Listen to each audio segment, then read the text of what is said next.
Alright, welcome back to another video and welcome to a new series that I'm starting called Jobava January. So basically this series is going to be me playing the Jobava London in January. So simply put, I'm just going to be playing rapid games, and if I happen to have a Jobava London game, I am probably going to do a post game analysis of it if it is a good game, and I will be posting it throughout January. So I started this a little bit late, but better late than never. So start off this game with D4. This is a 10-minute flat game, just a 10-minute rapid on chess.com. My opponent was a 2130-ish at the time, and I was 2114. And unfortunately for him, he falls into a trap that I recently made a video on. So after bishop f4, we have the signature Jobava London, and then after pawn to c5 and e3, unfortunately for him, he falls directly into the trap that I made a video on, so I know exactly how to punish it. And if I were to make a video on it and didn't know how to punish it, that would be quite embarrassing. So he goes knight c6, and as you can see, the engine simply does not like this move, primarily because it is losing by force to knight b5.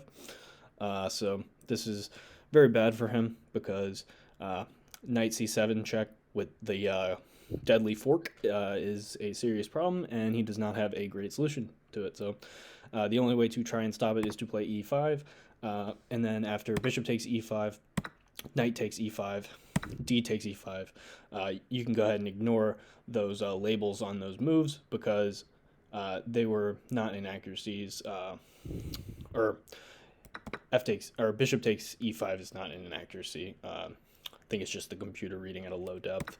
But unfortunately, he is losing in this position because his knight's hit, and he's got to move his knight probably to one of these squares. And he goes knight e4. However, it doesn't really matter because after my next move, if he hasn't seen this before, he's in for quite a cold shower. After queen takes d5, the thematic queen sacrifice in this position. Idea being, if he plays queen takes d5, I go knight c7 and check him and pick my queen back up. So basically, I've just won a pawn. And at the end of the day, I am up 2 pawns in this position, and I am just better, and I'm pretty much winning here. He goes bishop f5, and I just play f3, kick his knight. Knight moves. I castle queenside. Bam, my rook is opposite his king. Dangerous knight moves are possible in this position. So he moves his king, and unfortunately this loses by force to h4. And as you can see, his knight has not many squares. Can't go there, can't go there, can't go there, can't go there, can't go there.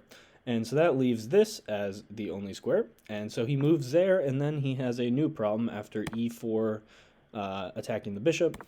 Bishop moves, h5, bang, bishop is trapped. So I'm up 2 pawns, and I've just trapped his bishop, so this game is gonna be over here. He plays out a bunch more moves. However, it's not worth looking at the rest of the game. I'm up material. Simplify things, just push my pawns,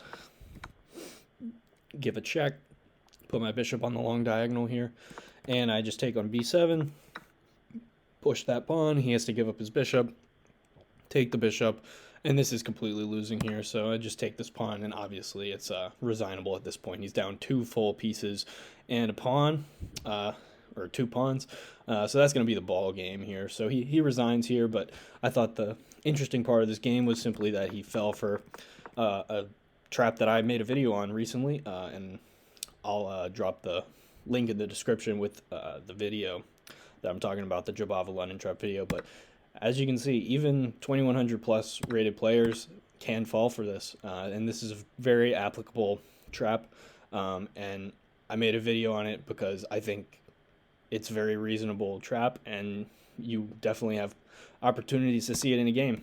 So knowing this queen takes d5 move is critical, and after this, the game pretty much plays itself. So that's game 1 of Jobava January, and I will hopefully make more videos soon. and I'll see you guys next time.